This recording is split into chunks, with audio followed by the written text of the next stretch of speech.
Here's an army that builds upon the Royal Champion charge that I'm sure many of you have the basics down of, but you'll see over here it's mostly super miners, and that is something I believe nobody has really pushed upon yet. So I'm just gonna use this video to talk about some strengths of super miners as a troop and why you should probably transition to using them from root riders. And yeah, I just also want to point out that this is not exactly the way you would do like Royal Champion Charge recall into Root Riders. It's slightly different. You use your king and your queen like you would in maybe a Sui Lalo, so it's only your warden and your Royal Champion that are really pushing deep into the base with the super miners. I'll just take you guys through some replays, explain it to you guys, and if you guys are not convinced, like this is what I did today. It's 309 for the day. Just one fail that is, I'll probably take you guys through it as well and explain why it didn't work, but it's a very easy army. So yeah, let's just get into some attacks and hopefully you guys enjoy it. Alright, this is our first base. It's a diamond teaser like base with well spread rage towers, 5 spitters pointing right to the town hall. So usually what you want to do on bases like these is somehow set a funnel using either your king and queen or your royal champion. Usually you need both of them, but this is an example where I can just grab some value to allow the end of the path for my super miners to be a bit better. So what I mean by that is like these rage towers are obviously in like really menacing positions. It's a little bit deeper into the core, and both the rage towers are well spread from where the town hall itself is. And honestly, every area on the base is pretty well protected. So yeah, just keeping that in mind, this one particular attack is going to be a bit of an outlier. So I'm just going to forward this royal champion charge. It's just simple value I saw. And this is also one more thing I started looking out for. Like I just tried to see if there's enough space for Teslas to kind of like make my royal champion stay away from the area I'm trying to target. So in this case, it wasn't that much of a threat. So yeah, just a simple royal champion charge into this area. Lost my spirit fox pretty early, and yeah, this is also like a little bit of an important detail. Maybe a few archers to help with the royal champion charge and where she's coming in from. Anyways, over here I realized like, okay, I don't want to like push the main force into the town hall because like these fire spitters are just going to like completely destroy me. I'm going to have to pop my warden ability literally at the town hall in order to survive, but I still have so much left on the back of the base. So literally, as I was saying, it's kind of like a Sui Lalo. So I'm just dropping my siege barracks to help give some support for my little queen charge on top. King, this should also be applicable after the nerfs to the king's spiky ball and earthquake boots. I just use him to clear buildings rather than defenses specifically, because remember, like super miners target buildings indifferently. They don't go only for the defenses. So yeah, just you have to set some sort of a funnel with your king and queen. Once again, basics of every attack that I've probably explained throughout my time on YouTube. You have to start the phase before, you have to start the next phase before the previous one ends. So like this queen charge is being well tanked by the super miners on the right. They're all helping each other out. This overgrowth I put over here just to kind of help my queen out a little bit while making the path a little tighter for the super miners. And that's about it. I'm just going to take this one moment to talk about the strengths of the super miners themselves. Like now it seems like, where are they gone? Is my royal champion somehow hanging on for dear life? But these guys just keep ducking under and just they just support so much. I feel like their ability to continuously deal damage while remaining protected under the ground is just so amazing. It's just something that's really underrated. So I'm going to show you guys some attacks where my heroes start dying out to some extent, and out of nowhere I just find that practically all my super miners are alive until the end of the raid somehow. So that's just really cool. The reason I said you'll find this different from how people do royal champion charge into root riders is because you'll notice my king and queen are nowhere near this dive. So usually one of these two heroes come back to the main push into the core, so that you can pop their abilities in the core to help out. For just as an example, like if your queen has the magic mirror healer puppet on her, you use her ability in the core to spawn more healers, a bit more damage when things start dying out, for example. Maybe your king in the core to easily wipe out an entire section of the base. But over here, no, you just need to use your siege, your king, and your queen to kind of assist with the funnel that your royal champion also starts with. So this is just one example of a base. I'll show you like a much better example that you'll be using on maybe 90% of your bases. as I said, I'll pick out a replay where my heroes start dying out pretty easily. And I also forgot to mention the equipments, but it should be fairly obvious by now, like the spiky ball and earthquake boots on the king, giant arrow and healer puppet on the queen, warden and royal champion. It's usually like the same equipment that you have. It's pretty standard equipment. It's the same thing that you run for your RC recall into root riders. But yeah, there we go. I'm just trying to do same thing of trying to set a funnel into the core over here. So I just noticed this outlier defense right over here, and what that does is now you can see like this path is set for my royal champion. I didn't expect there to be too many Teslas in this area specifically. Usually they're on the top of the base or near the monolith area of the base, so I just wasn't expecting it, so as to say, and it worked out pretty well. So as you can see, like some Teslas are starting to pop up on the top of the base, and this is gonna happen actually, like this thing where your fox starts dying out. It's gonna happen very often, so you need to start cycling your invisibilities like literally every time the invis is about to wear off. You can't wait for the same 10-second cycle to complete. But again, what's important is that funnel is set into the core, so at least the entire left side is complete. So even if I started my miners right at like this barrack over here, as long as I complete my funnel on the right side of the base, I should be good to go. And that's what my king and queen are in charge for. So you'll notice like the giant arrow is just to trigger that core invis, literally nothing else. And I'm confident that if I pop my king ability soon, I should be able to get this funnel down pretty easily. And there we go. That's all there is to it. My healers transfer to my king for some reason. My queen is about to get wrecked because that monolith is unreachable. Plus these ice golems are they're just gonna wreak absolute havoc. So yeah, king and queen are not really in the best spots really. Siege barrack troops are getting wasted, and now it's all up to my royal champion and these super miners in the core, because the funnel is not as tight. Like my king and queen didn't deal with the clan castle troops, so these guys are splitting around quite a bit. So all I can do at this point is use the overgrowth as much as I can. And yeah, this thing where you save the hawk puppet until the very end, it's just so OP. So as long as you can save your royal champion's ability for the back end of the base, you should be good to go, even if your heroes start dying out like this. And this is also really nice. Like you can see like the super miners and royal champion don't necessarily like go in the same area. Some of them may split off to where your royal champion is charging, and the fact that this split is even happening, it's just so good. So like now, like you'll see like some super miners are out over here, they're helping out with this bottom area of the base. Some guys are helping with cleanup around the base, while my royal champion is trying to dish damage to the to whatever is even left on the base. It's just really fun to play with these things. So I really don't know how to phrase it better than that. But like super miners are really strong. They just practically never die. It's almost like the clan capital, but now it's on the home village.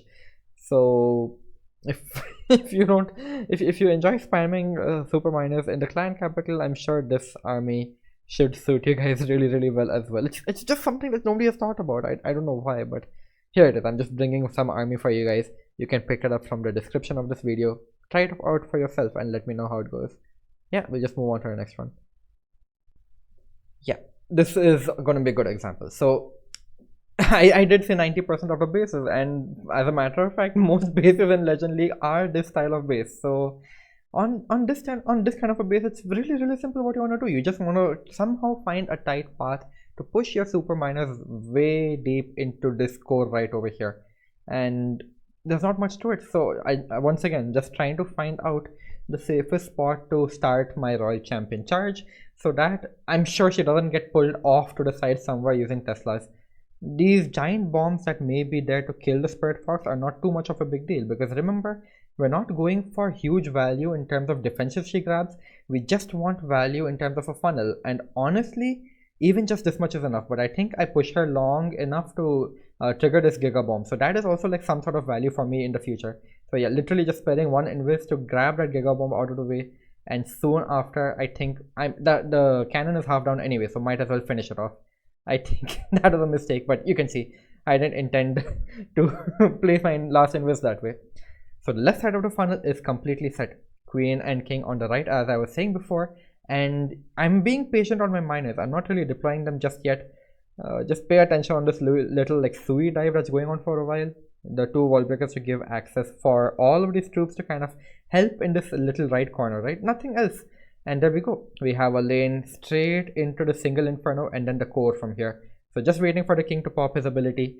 These guys are also dealing with the clan castle. So we are set. Miners in, warden, healers, coco loons, royal champion, everybody in all at once. And there we go. Just a rage so that it clips all the buildings, so that your super miners can easily take advantage of all of that. Just look at this, like the base is gonna get completely erased now over here, because like these guys can actually damage it up so well. And yeah, that's about it. Just an overgrowth to kind of push everybody back to what my siege barrack troops and my queen are kind of just doing out off to the right.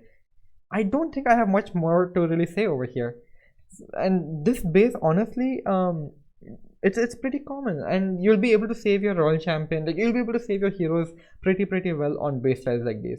But in case it seems like it's just my heroes left up, here are my super miners. You can see I think there's at least like 6 or 7 alive in there, and I have 8 in this army. So if if you're not convinced that I'm able to keep these guys alive through the course so well, like they do so much of damage, the HP is not too much of a problem, because honestly 8 super miners with your royal champion and your warden, it's enough to practically quote unquote one-shot defenses and keep ducking under. So they don't take too much of damage at a sustained rate.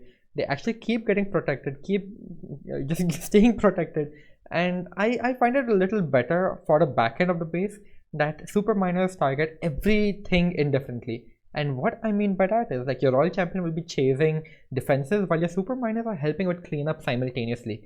So in that sense, I feel like you avoid time fails a little bit better, and usually you are able to hold on to your hog puppet until the very end of the base anyway. So royal champion has her own capabilities of handling the back end of the base. Super miners going to clean up, nothing like it. Yeah, this is it's just really overkill. I'll take you guys through some more examples. Okay, this is the base where I actually failed, and it's just because the funnel by my king, queen and royal champion were not sufficiently set, and you will see what I mean by that. So I believe I've explained the way to set up this attack sufficiently well. And on this base, I think I was trying to enter from this bottom left ricochet cannon over here into the core. So for that, what I have to do is I have to like wipe out this entire section on the left, this entire section on the bottom. So you'll see the mistake I make over here. I don't evaluate these defenses well enough, and the fact that there's a Tesla farm waiting there for me.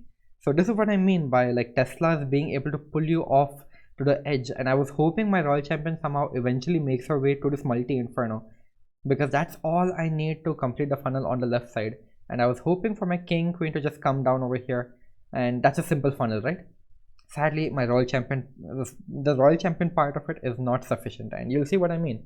It takes way too long to push the core, and they're not really targeting the same defenses. So sure, a decent job was done by my royal champion, but I'm not too happy with it. Like, it's not a very neat funnel. I still have an isolated multi-inferno over here to deal with. My king kind of walks off to the side because of the enemy king, and yeah, it's just a bit of a mess. So I have to pop his ability a little bit more prematurely. I I think I even forget to poison up the enemy clan castle and lose my queen as a result. But yeah, anyways, this is what I was talking about. Your royal champion is now going after these defenses over here very early, while my super miners are targeting everything indifferently, right? So now there's already a split between my royal champion and my super miners, and this is what I'm talking about. Like, I have to wait so long, I don't get to protect my hog puppet. My super miners are terribly low, and my warden is barely able to keep up because everything is just practically split from the very get-go. So it becomes a little bit difficult to manage. Like, my super miners are already near like 0 health. Warden doesn't know who to follow. You can see he's struggling over there. And in case you guys didn't catch it, like, the absence of the hog puppet on the back end really destroyed my royal champion. So even if I just somehow had my hog puppet saved for the back end, this one would have gone through. But just the fact that I don't have that good initial funnel, it doesn't allow my warden to protect everybody at once as I'm going into the damage, and I have to wait a little bit longer to pop the Eternal Tome, and that's how I actually ended up falling short on this one.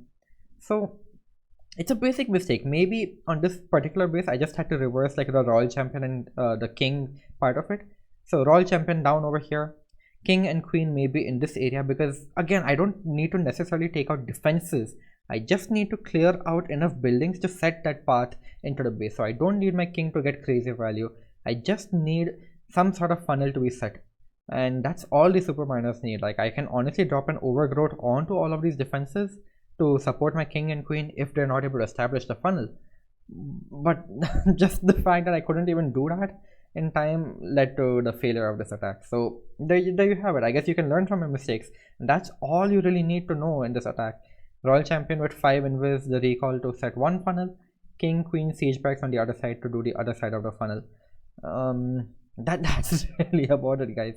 So maybe the other reason I wanted to say I'm picking up this attack is there's a new siege machine coming in, right, which like tosses troops into the base. So what if I just filled up my clan castle with super valkyries, ice golems? I'm just thinking like it's free spells for me to use, and honestly it will support me irrespective of whether it goes for my super miners or my king and queen doing the little sui dive off to the corner. So it's something I feel could be really beneficial, and it's something I've just been thinking about as well. So I feel it is definitely going to be really strong even after the nerfs that are coming into both the king's boots as well as the royal champion charge, because as I showed you guys, you just need a basic funnel. You don't need to have your royal champion charging the entire base with all 14 spells. So just you don't have to do that. Yeah, I just wanted to show you this little sneak peek. This is what I'm doing now. It performs really well. Tested it out in hard mode as well. Yeah, that's about it, guys. I'll continue to record this hopefully a little bit more regularly. It's just that I burned my entire leg and I had to like take some time off for a while, but I'm recovering now. It should be all good. I'll see you guys in the next one hopefully soon. That's about it. Peace.